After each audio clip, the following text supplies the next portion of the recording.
नमस्कार. Prime time महाराष्ट्रामध्ये मी सुहास आपल्या सगळ्यांचं स्वागत करतो. राज्यसभेची जी 7वी जागा आहे, ही 7वी जागा जी महाविकास आघाडीकडे आहे, ही जागा बरंच राजकारण महाराष्ट्रातलं ढवळून काढणार आहे. आता तुम्ही म्हणाल म्हणजे काय, एकूण राज्यसभेसाठी 7 जागा आहेत, त्यातल्या 4 जागेंवर भाजप आपला उमेदवार उभा करेल, एका जागेवर एकनाथ शिंदेची शिवसेना आपला उमेदवार उभा करेल आणि दुसरीकडे राष्ट्रवादी अजित पवार गट आपला उमेदवार उभा करेल. आता जी महाविकास आघाडीकडे जी एकच जागा येते ते सुद्धा त्यांच्या संख्याबळामुळे, त्यांच्याकडे अधिकचं संख्याबळ नाही, त्यामुळे जे संख्याबळ महाविकास आघाडीकडे त्यामुळे त्यांच्याकडे एकच जागा येते. आता या एका जागेवरनं अनेक विधानं आपण ऐकतोय. त्यातली सगळ्यात महत्त्वाचं म्हणजे काल आदित्य ठाकरेंची जी प्रेस कॉन्फरन्स झाली, आदित्य ठाकरे जे पत्रकारांशी बोलले त्यामध्ये जी त्यांनी 3 स्टेटमेंट केली आहेत ती अत्यंत महत्त्वाची आहेत. आणि ती स्टेटमेंट मला असं वाटतं की पुढच्या काळातली शिवसेना ठाकरे गटाची वाटचाल ही कशी असणार आहे हे सांगून जाणारे हे 3 महत्त्वाचे स्टेटमेंट्स आहेत आदित्य ठाकरेंची. दुसरं, एकीकडे त्यांच्याच पक्षामधले संजय राऊत हे शरद पवारांचं वारंवार राज्यसभेसाठी नाव घेत आहेत. याच्या मागचं नेमकं कारण काय आहे आणि त्याच्या पुढची गोष्ट ती म्हणजे काँग्रेस म्हणताय की आता राज्यसभेला आम्हाला संधी द्या, आम्ही विधान परिषदेला तुम्हाला संधी देतो. आता या 3 महत्त्वाच्या गोष्टी आहेत. याच्यामध्ये काल संध्याकाळी एक 4थी महत्त्वाची घडामोड घडली आहे. भाजपने एक डाव टाकलाय. भाजप म्हणताय 7व्या जागेची, या तुमच्या ज्या महाविकास आघाडीची जी जागा आहे ती जर तुम्ही शरद पवारांना दिलीत तर ती आम्ही बिनविरोध करू, आपण बिनविरोध करूया, म्हणजे कोणालाच त्रास नाही. आणि त्या बदल्यात त्यांनी काँग्रेसला ऑफर दिलेली आहे की विधान परिषदेमध्ये आम्ही तुमचा विरोधी पक्षनेता करतो. आता ही ऑफर दिली आहे असं समजतंय. आता यावरनं जे राजकारण सुरू होणार आहे ते फार महत्त्वाचं आहे. आणि सगळ्यात महत्त्वाचं म्हणजे याच एका जागेवरून महाविकास आघाडी सुद्धा शाबूत राहणार आहे, ती फुटणार आहे, त्याच्यामध्ये मतभेद निर्माण होणार आहेत का, हे सगळेच प्रश्न आहेत. आणि त्यामुळे या व्हिडिओमधनं आपण अनेक गोष्टी जाणून घेऊयात. एक पहिल्यांदा आपण आधी बघूयात ती म्हणजे आदित्य ठाकरे पत्रकारांना काय म्हणाले ते आधी ऐका. बघा, चर्चा कुठेही होत नाहीये. स्पष्ट मत आहे, जे पहिल्यापासून आमचं मत आहे ते आत्ता पण आहे. आत्ता पाहिलं महाविकास आघाडी जर आपण पाहिली जी आम्ही लढत देत आहोत, मग ते अदानीकरण जे होतंय मुंबईचं आणि महाराष्ट्राचं, धारावीचं जे अदानीकरण होत आहे, संविधानावर जो हमला होत आहे, आम्ही आणि काँग्रेस जे काही लढत देत आहोत ती स्पष्टपणे देत आहोत.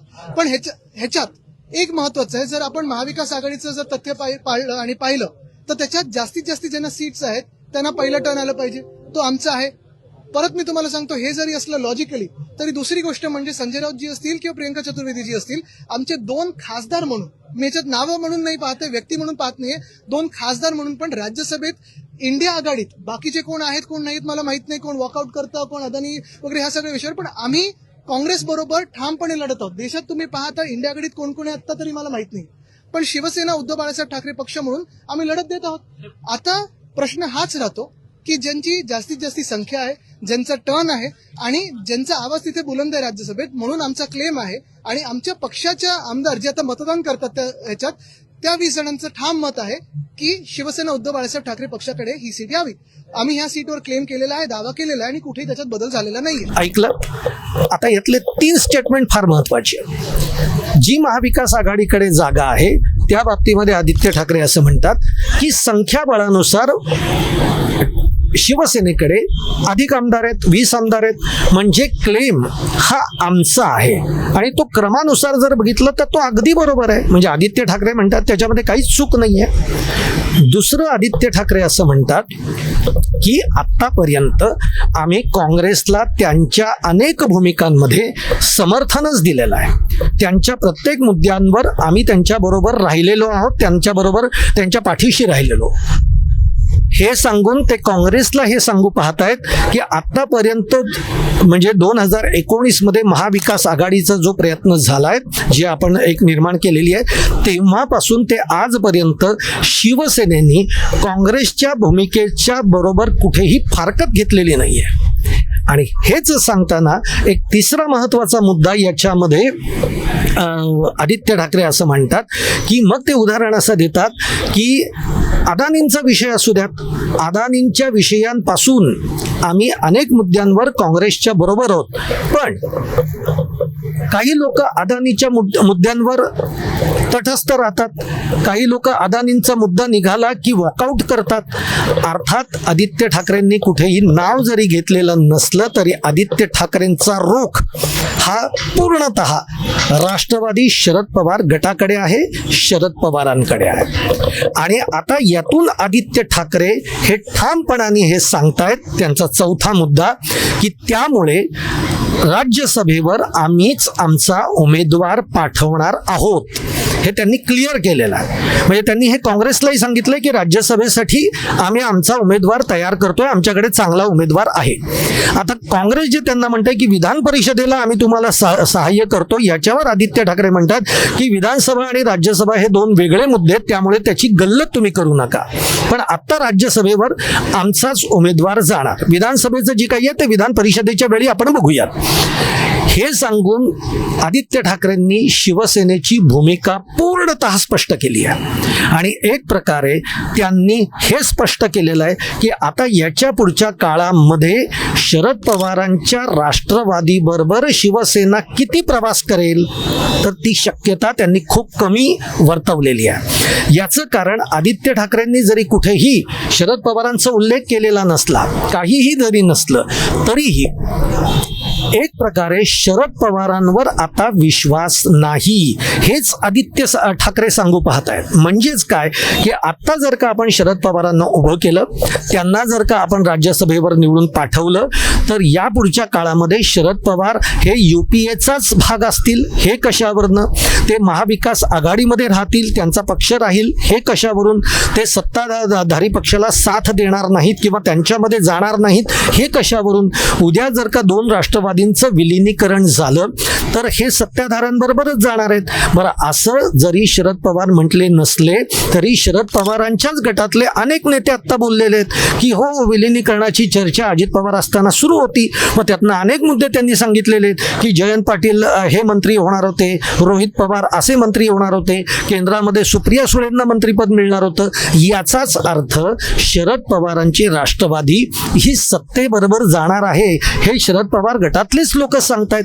मग जर अशी स्थिती असेल आणि उद्या विलिनीकरण जर यांचं झालं तर शरद पवार गट हा सत्ताधाऱ्यांबरोबर कशावरून जाणार नाही? आणि मग जर तो गेला तर आज आपण राज्यसभेसाठी यांना पाठिंबा द्यायचा तर ते आपलं सगळं फुकट गेल्यासारखं आहे. आणि त्यामुळे याच्या पुढच्या काळामध्ये शरद पवारांच्या बरोबर राजकारणामध्ये चालणं हे शिवसेनेला आता नको आहे.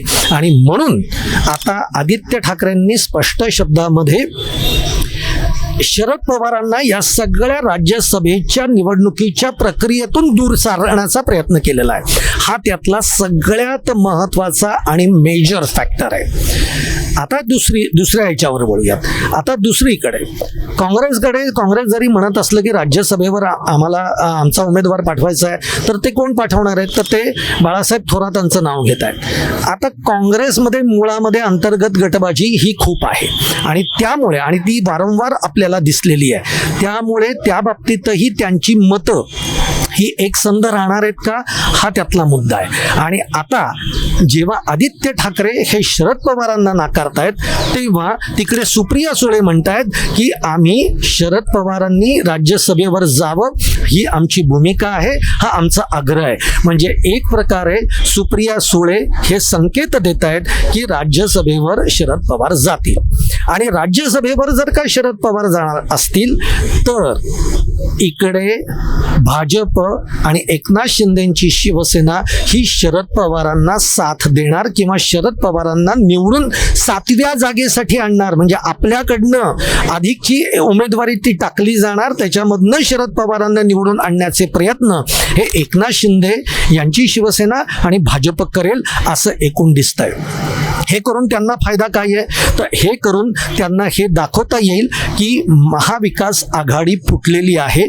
शरद पवार युपीएतनं बाहेर पडलेले आहेत. शरद पवार हे आता सत्ताधाऱ्यांच्या बरोबर आहेत हे दाखवण्यामध्ये भाजप यशस्वी होईल.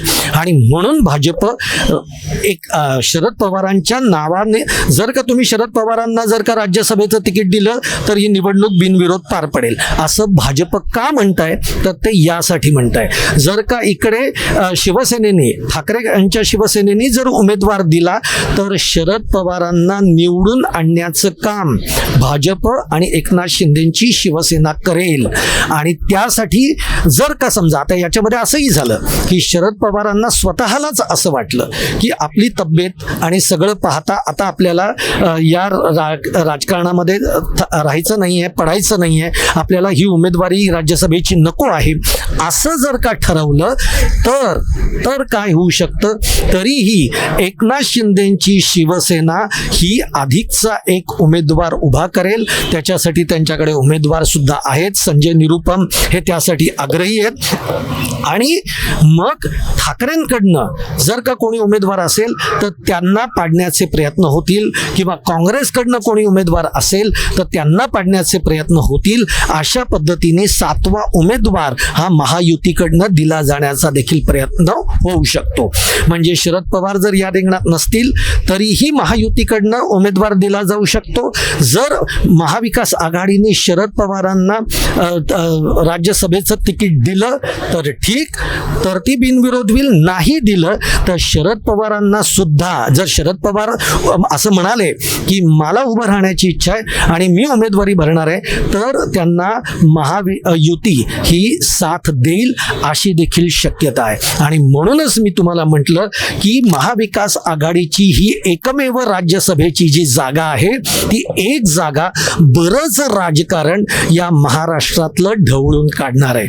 म्हणून 7 जागांपैकी शेवटची जी जागा आहे, 7वी जागा ही अनेक पक्षांना अनेक गोष्टी राजकारणातल्या दाखवून देणारी ठरणार आहे. आणि त्यामुळे, कारण यामुळे शरद पवारांच्या विश्वासार्हतेवर सुद्धा अनेकांनी प्रश्नचिन्ह उपस्थित केलेली आहेत. त्यामुळे आता येणाऱ्या, कारण आता अगदी आजपासून, आज 26 तारीख आहे, त्यामुळे आजपासून राज्यसभेच्या उमेदवारीचं अर्ज वाटप हे सुरू झालेलं आहे. आणि 5 तारखेपर्यंत, 5 तारीख ही शेवटची तारीख आहे, त्यामुळे 5 तारखेला सगळंच चित्र या महाराष्ट्रातल्या राजकारणातलं स्पष्ट होणार आहे. तुम्हाला माझा हा व्हिडिओ आवडला असेल तर लाईक करा, शेअर करा आणि आमचं चॅनल सबस्क्राईब करायला विसरू नका. आणि तुमच्या देखील कमेंट्स या कमेंट बॉक्समध्ये जरूर टाका. धन्यवाद.